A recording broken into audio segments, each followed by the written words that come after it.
So topic 22, energy economics and policy, greenhouse gas emissions and energy. So in this topic, then we're going to bring a few things together about how the energy system is going to have to change to address greenhouse gas emissions. And the key importance of the electricity generation system. So we're going to be exploring why the electricity generation system is really important, and also we're going to have a brief discussion about the role of people's behaviour in terms of meeting greenhouse gas targets. And the key analytical approach that we're going to use is the marginal abatement cost curve. So this nice graph from The Economist earlier this year shows the global marginal abatement cost curve. Now, there's been a couple of these, and they're highly approximate, but they do give some idea about what it's going to cost to adjust the global economy towards very low levels of greenhouse gas emissions. So along the horizontal axis we have abatement, so that's reduction in carbon dioxide equivalents, and up the vertical axis we have the cost of abatement per tonne. And pretty well always these abatement cost curves have got this shape where you get the initial cost is quite low, and then it starts to rise steeply. So that's abatement there, and dollars per unit. So the shape of abatement cost curves is what's called in maths convex, in that it's increasing at an increasing rate. Now, if we start down here, then there are some technologies that actually have got negative costs. So they're from savings from industrial efficiency gains and plastic recycling, and also some savings from building insulation and things like that, especially in countries like the UK. So here we get I suppose the sort, you call them the low-hanging fruit, but the only problem with that is it doesn't take us very far in terms of the total requirement to reduce greenhouse gases. So let's say we have to reduce greenhouse gases by, I don't know, about 55,000 gigatons of carbon dioxide equivalent. Then that's only giving us the first sort of two and a half gigatons of abatement. And then we go on to the low cost abatement options, and so let's say that takes us to there. And most of the low cost ones occur in power generation. That's where the cost per tonne of the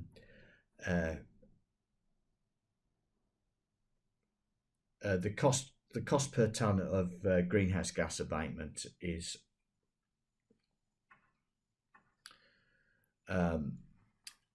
really quite low, and they're all in power generation. So this comes from sort of switching from coal to gas, switching from gas to solar, switching from gas to wind, possibly introducing some batteries. And so some of these are even highlighted. So switching coal to gas in the Asia Pacific, for instance, So that delivers some low cost abatement.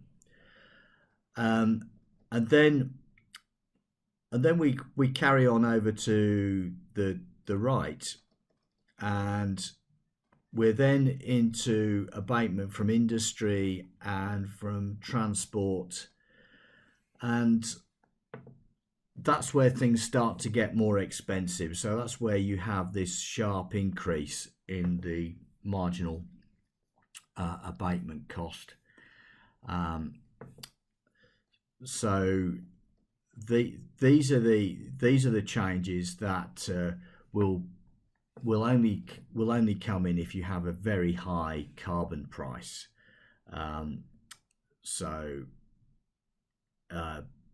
If we look at this, then really the switch from petrol or diesel cars into electric vehicles should only be considered when the carbon price is around about $1,000 per tonne.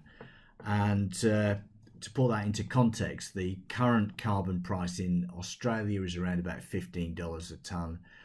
The current carbon price in the EU is around about $10 a tonne. So these are really very high cost abatement options. But the thing to bear in mind is that back in 2009, then solar was also viewed as a very high cost abatement strategy, and now it's switched. It's gone from being high cost to being low cost. So these marginal abatement cost curves are not static, and it's expected that with economies of scale in electric vehicles, that this cost will actually start to come down through time, and then it will move down. It will move to the left as a higher priority in terms of abatement. So these things are not static. Also in this paper is a review of some work by Gillingham and Stock. So from a meta-analysis of a large number of studies, then it shows, you know, what represents a good way of abating greenhouse gases. So they find that reforestation is quite a cheap option in terms of subsidies, and wind energy subsidies are good. Low carbon fuel standard, it's quite cheap, and then you get more expensive is things in the transport sector. So cash for clunkers, that's where you pay people to retire their energy inefficient vehicles, vehicles with high petrol consumption per kilometre. And then electric vehicle battery subsidy is a relatively high cost way of reducing greenhouse gas emissions per tonne. So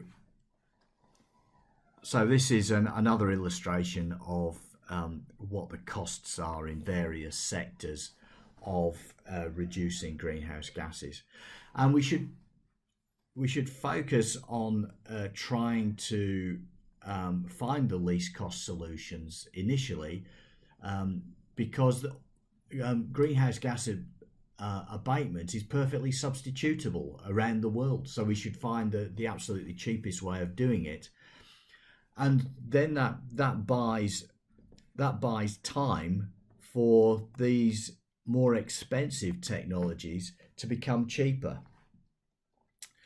So that is a strategy that many countries will follow. So pick the cheap strategies for reducing greenhouse gas emissions, and then allow time for the new technologies to emerge and become cheaper.